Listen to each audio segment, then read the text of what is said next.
Okay, so just going to show you here with the perspective where we got to last week with these studio lights. So guys should be watching what I'm doing. And so there, if you haven't tried the studio lights, you'll see when you render with those that they just render evenly in all directions. So hopefully you're at the stage where you're starting to experiment with rendering in Revit. And if it wasn't clear from the assignment briefs that you've been reading, that is really the main requirement for this subject, that you understand the rendering process.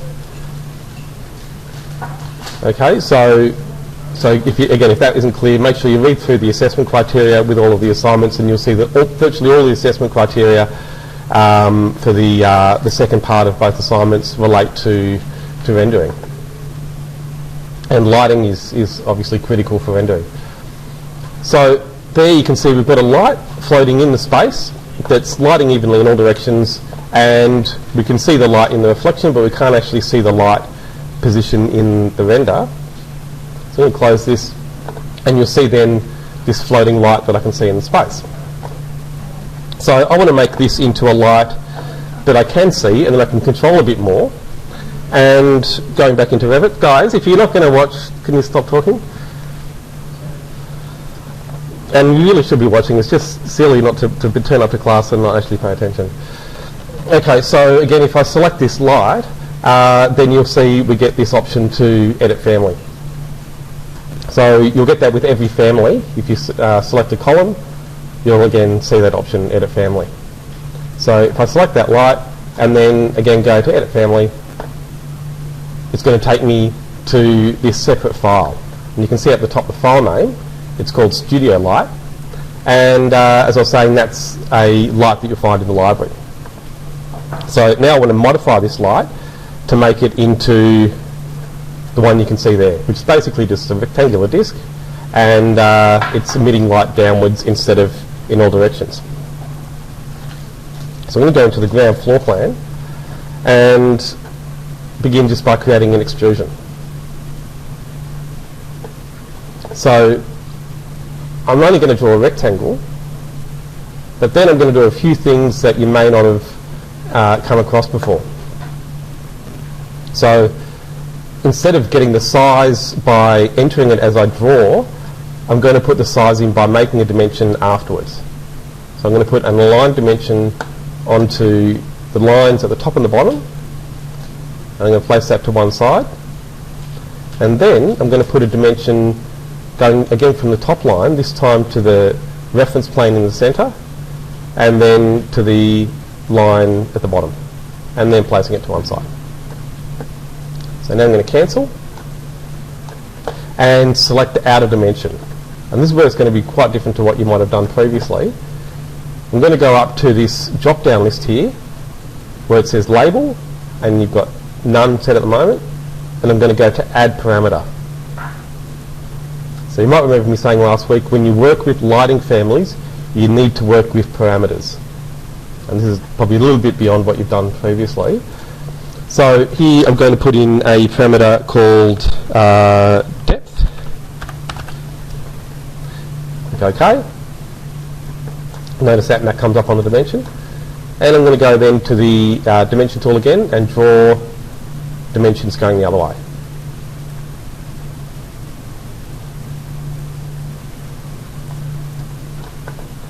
Alright, and then I'm going to do the same thing. I'm going to select that dimension that goes all the way across, go to label, add parameter, and then put in my size. Also put in my name, which is this time going to be width. So those two parameters there give me the ability to adjust the size of this rectangle, and that'll then plug into the overall light size. So I'm going to make sure that it's centered by now selecting these other dimensions and just turning on the equals option, which you might have to zoom to find, but there it is there. And the same with this one. So selecting it, then I can go to equals. Okay, so I'm going to finish that, and it's disappeared. That's okay, it just means that I can't see it in this plan view, but if I go to the elevation, I can see where it's gone. So it's gone above the default height for the light, which is absolutely fine. And then if I select it, you can see that the height there is coming up in properties over here. So I'm going to go to a 3D view, and actually a little tip I can give you there, when you open up a 3D view, sometimes it'll look like that.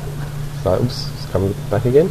So it might look like that with a blank or an empty view, and if it does, just right click and then go to zoom to fit, so you can see something in the view. Okay, so now I want to change the size of that rectangle. Or sorry, that rectangular prism. Okay, so to do that, there's another tool you might not have used before. In the Modify panel, or actually on the Create panel you'll see it as well.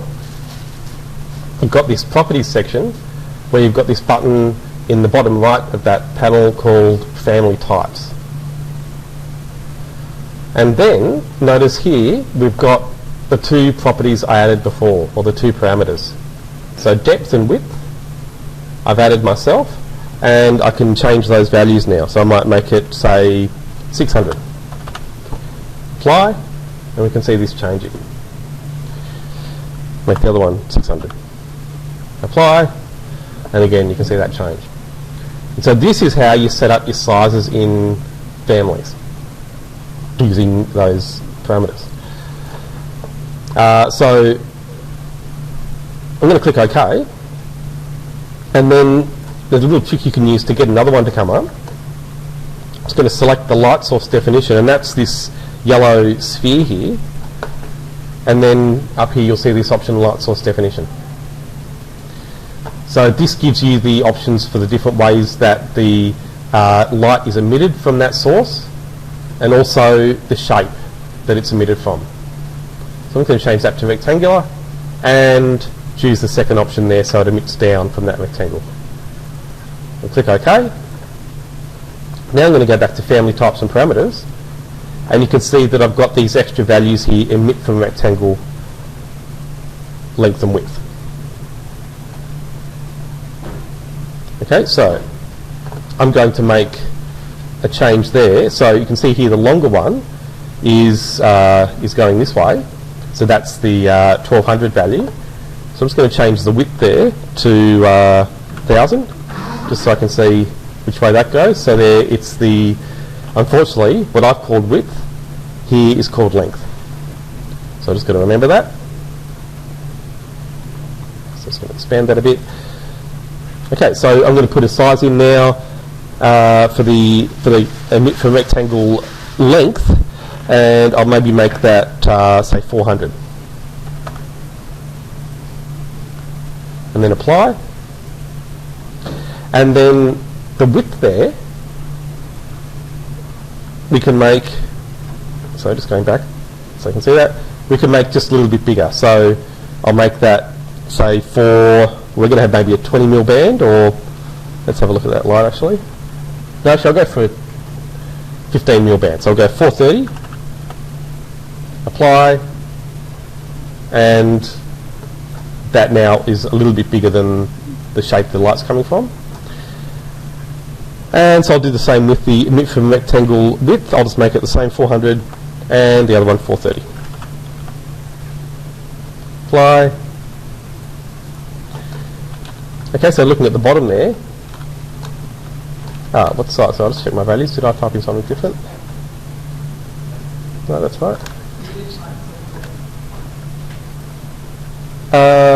Oh, did I? Yeah, right. Yep, thanks. Yep. Okay, so that's why I went down. Of course. Okay, so let's just undo that last one.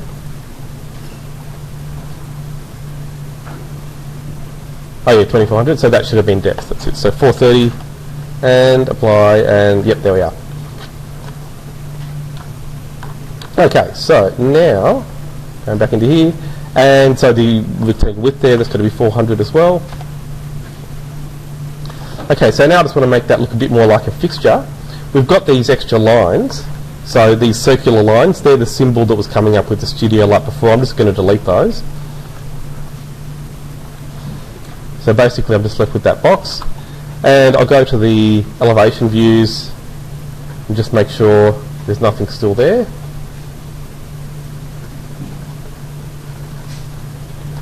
So that looks pretty good. And then, by selecting that box, you can see in properties there, you've got this extrusion end value. And I'm just going to click on, again, the button at the end, which is associate family parameter. And then I'll add in a new height. So I'm going to go add parameter, and we'll just call this height. Or maybe so it's clear because we've got another height, fixture height.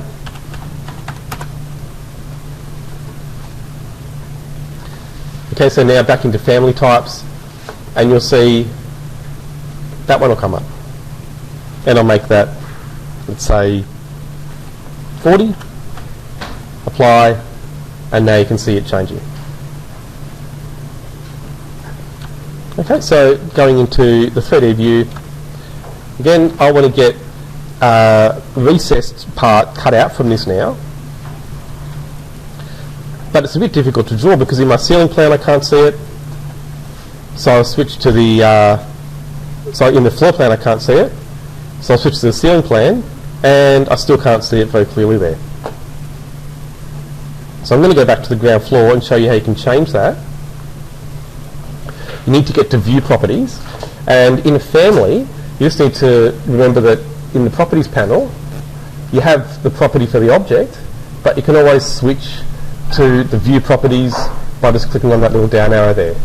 So there you can see it's got floor plan, ground floor, and then you've got your regular view properties. So again, if you're not using view properties very much, make sure you know how to do that. In the project file it's the same. There are lots of important settings you need to get to there. And so scrolling down you'll find view range, and there if I click the edit button you can see that the cut plane is set far too low. So I'm going to change that to maybe 2400. Click OK, and so I've got a warning there that my view depth is, sorry, it said view depth, but the main thing is the top there is lower than my cut plane. So I just need to make that a bit higher as well. So I'm going to make that 3000. Apply, and now I can see that box. So remember, a floor plan is just like a horizontal section. It has a cut plane height, just like a section has a vertical cut plane, and you need to be able to control the height of that cut plane to see objects in those views. So you have to do this in floor plan views as well when you have windows at different heights and things like that. So I'm going to click OK, and now I can draw a bit more easily in this view. So I'm going to go again to the Create panel, and this time void forms, and then void extrusion. Okay, so I'm going to draw a rectangle, again, just pretty randomly inside the one I've already made. But then I want that to be 20 mil from the outer edge of the one I've made. So again, just like before, I'm going to use the dimension tool to do that. So I'm going to draw dimensions in on each side. And again, until you've done a couple of families, it might not be all that clear why you're doing this, but it will be once you've had a go at making some. And like I said, it's really at the core of the way Revit works. People who can't make families aren't really considered to be people who can use the program, you'll find, when you're trying to get work. So so you need to know how to make families. Like I said, it's probably the most essential thing you do in Revit. Okay, so I'm just changing all of these dimensions to 20.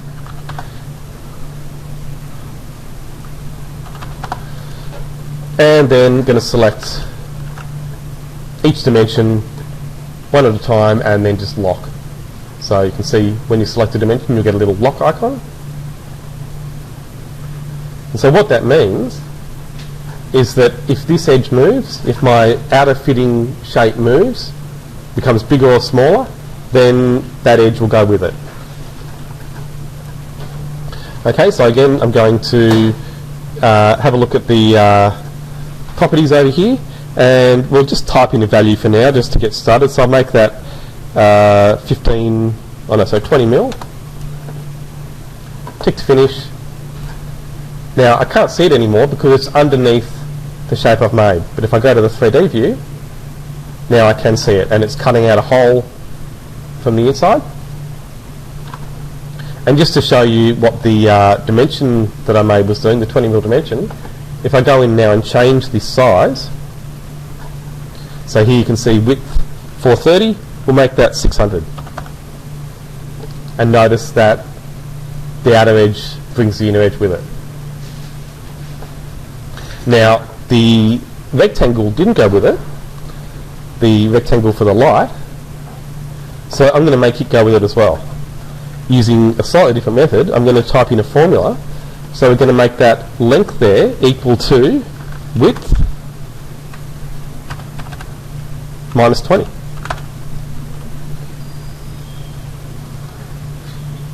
Right? And so then we can do the same with the other value there. Emit from rectangle width is going to be depth minus 20. Right. And now you can see that the light fitting shape, obviously a light emitting shape, follows it as well. And if I select that, then I can stretch it, and you can see those things all going together.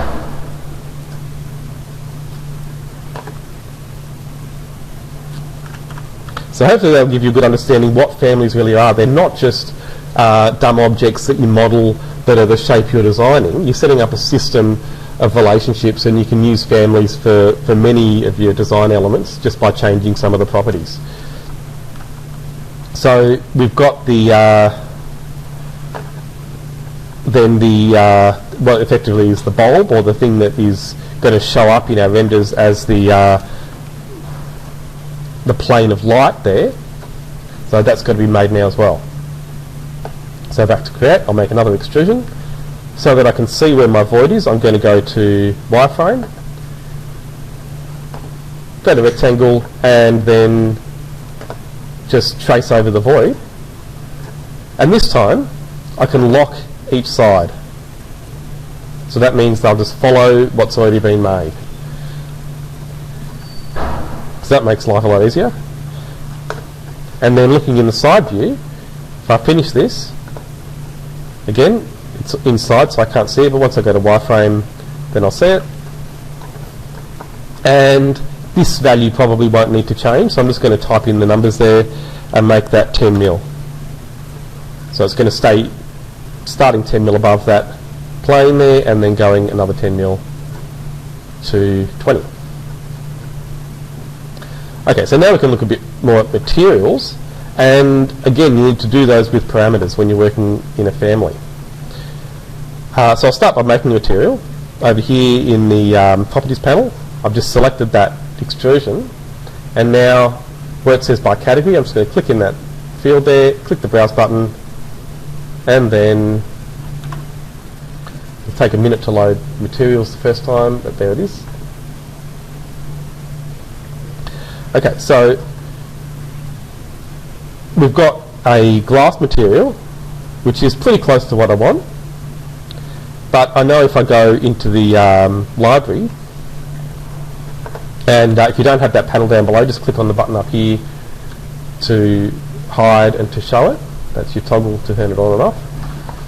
So you've got the little home folder there, and then if you go to, I think it's AEC Materials, and then Glass, there's one called Glass White High Luminance, which basically is like a light bulb. I'm going to click on the little up arrow there to put it into my file, and then going over to appearance, I'll just show you the self-illumination value is set up for a lampshade, so it's basically like a light bulb at that brightness. And I don't know, have you worked with lumens or any ways of giving light brightnesses yet? No. Yeah, so that's, I think that would be in lumens, which is like a metric candle. That's the way to think of it. I'll leave it like that. And then the fixture, I'm going to give a material, but I want to make that so you can change the material. So again, I'm going to click onto that material field, click browse, and then looking in the list of materials there, we don't have any materials like that at the moment. I want a black plastic. So again, by browsing in the library down here, go to Autodesk Materials, and then in the plastic folder, you can see that there are some that are very close. So there are quite a few there that are black plastics. Here we go, opaque black plastic. And you can always, if you want to make changes, so I'm going to right click there and rename it and just call it plastic black, because I want to make that maybe not so matte. So there it's matte, you can go to glossy or polished if you want to. Okay, but just remember the name up here as well. So you've got smooth black there, and this is the thing people often don't notice when you first start making materials, that you have the graphics panel which gives you the appearance in your shaded and your hidden line views. Then the appearance panel is your rendered material, and that has its own name. So we'll go further into this later today, so I want to spend a bit of time on materials after we just do this bit on lighting. So I've got a material there that's assigned, and if I go to a shaded view, we can see the colour there. Now it's grey, but remember that's because the material has the graphics aspect and the render aspect. So the grey material or colour is coming from there. So just so you can see that, I'll change that a little bit. So that's where it gets the grey colour, but if I go to realistic, then it'll have the black colour. So again, it takes a bit of getting used to with materials, but there's a very good reason for it. It's because you need those two different aspects with your different types of drawings that you need to create. Okay, so I've assigned the materials, but that's assigned as a fixed material. When I bring it into a project, I won't then be able to change it. And you might have seen this if you've been getting materials from other people or downloading them, or even just some of the materials in the library. You can't change the materials. And that's because sometimes they're just set up like this, but then a parameter hasn't been created. So clicking on this grey button here, just like I did earlier, then you can just go to add parameter, and these are the easiest to make. I'm just going to call this fixture material. And at first I know materials could seem a bit technical and you think, what's the point of all of this? But it's really just to give you options so you can adjust things. So here, fixture material is the name that I'm looking for. If I click OK, and then OK, I'm going to save that file now into my own folder.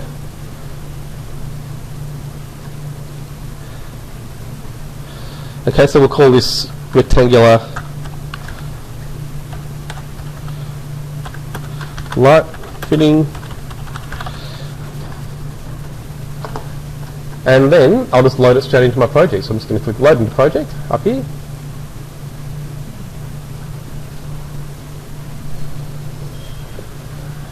We'll worry about the thing that's suspending it from the ceiling later. Okay, so now I can click to place it. But remember, it's a light, so you probably won't see it in your floor plan. When you go to your ceiling plan, then you should be able to see it. There it is. Now, I'm going to delete it because I can select any of the lights I've already made and simply change them to my new light. And there we are. Okay, so just to show you what I meant about the material parameter, if we select that now, go to edit type, and there it is, fixture material. So I can change that to any material I like now in my project, and chances are you'll have a lot more materials to choose from in your projects than you will in your families.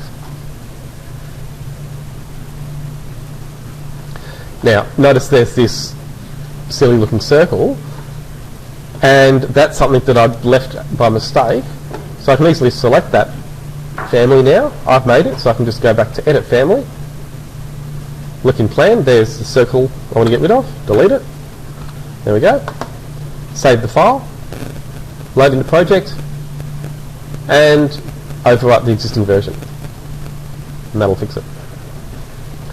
And you realise before long that that is really the basis of a lot of the design work you do, because not just interiors project, every building project, you're going to have a lot of repeated elements. And when you make changes, you don't want to have to go and select every element and spend days. Some people do. Some people think they're better off not learning all these tools and spending days just to make simple changes to their floor plans. But if you spend the time learning families, then often you can just change a few family files and propagate those changes throughout your whole project. And that's really what employers are looking for when they're looking for people who use programs like Revit as opposed to people who use programs like AutoCAD. So I'll go into the section now, and you can see then the height. We can go in further into the way that the height was set later, but we should have a, here we go, good default height property of 2400. Just going to measure that, so you'll see that should be the height from here down. So that was already set up in the file essentially, so I can just go back to edit type now and type in a different value. You can move them up and down as well, but it's not a bad way again just to manage it in the settings. So now finally back to the view I started in, and let's go to render, and it's going to render really differently.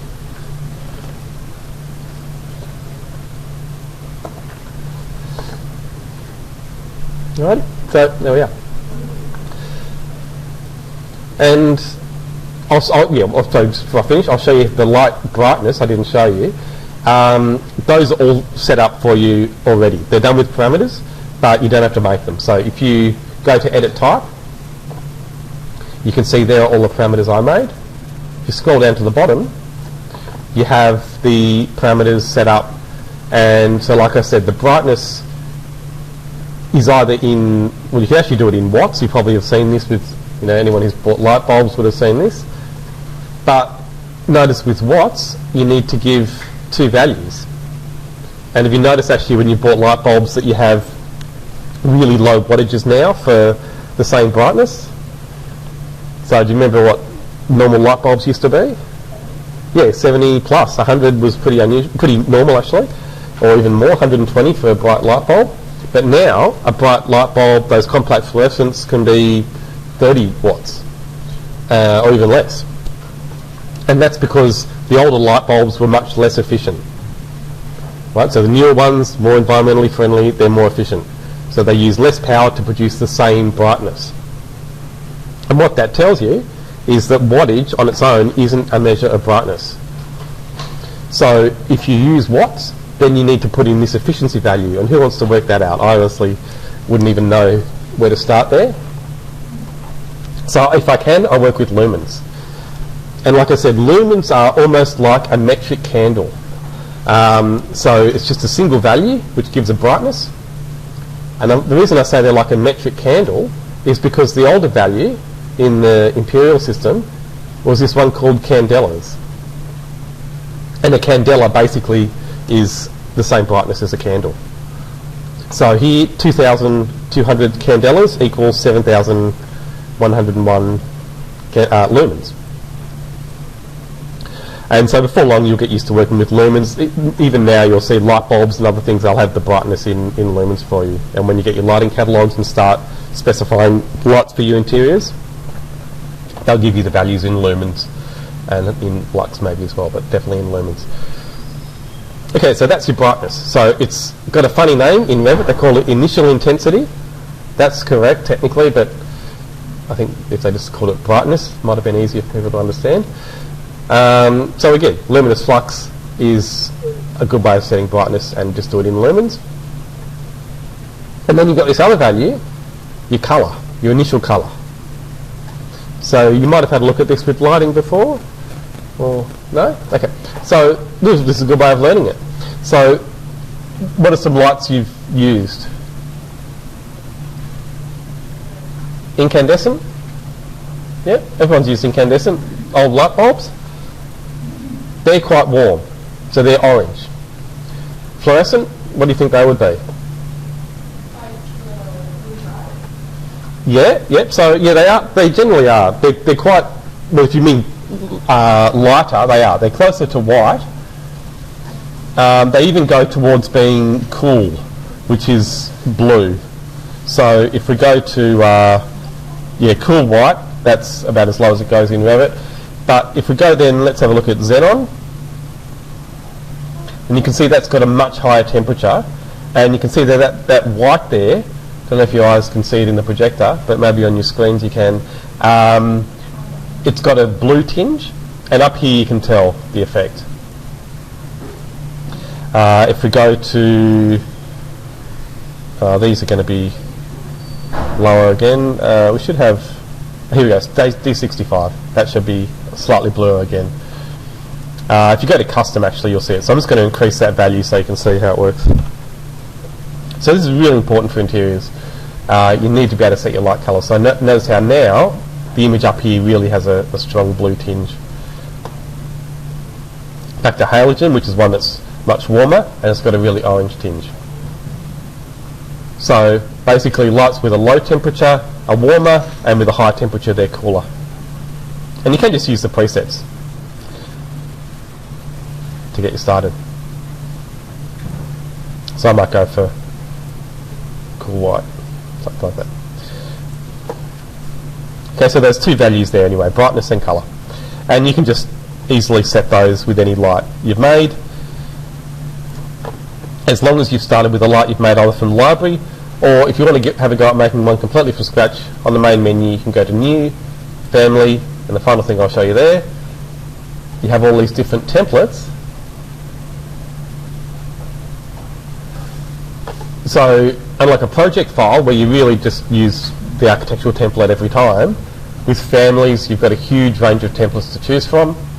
And so later we might look at making door families or window families, and you've got templates there to begin that kind of family. Here is the one you would use to start a light family, so metric lighting fixture. Okay, so anyhow, that's plenty to get you going with lights, and if you want to make that exact light, you can just follow through the steps I've just given you. And if you maybe try making some other families, furniture would be a good one. The very last thing I'll say about those templates is that, oops, go just to the list there so you can see, there's a metric furniture template, but I would recommend using that for a lot of the furniture that you'll be designing. For interior design, you'll often be designing built-in furniture. So things like built-in shelving, built-in joinery units, kitchen cabinets, vanities for your bathrooms, built-in wardrobes, things like that. For those families, use metric casework, not metric furniture. And they're simpler in a way, because for those families, you just model pieces of board, and you can probably do most of it with extrusions. So give it a go. It's easier than you might think, and like I said, it's really probably the core feature in the program. And just to prove that to you before I finish, even the walls you've been making are families. Everything in Revit is a family. So here you can see it's a family. It's just a system family, but it is definitely a family. Virtually everything you use in Revit is some sort of family. So once you know families, then you basically know nearly all of the program.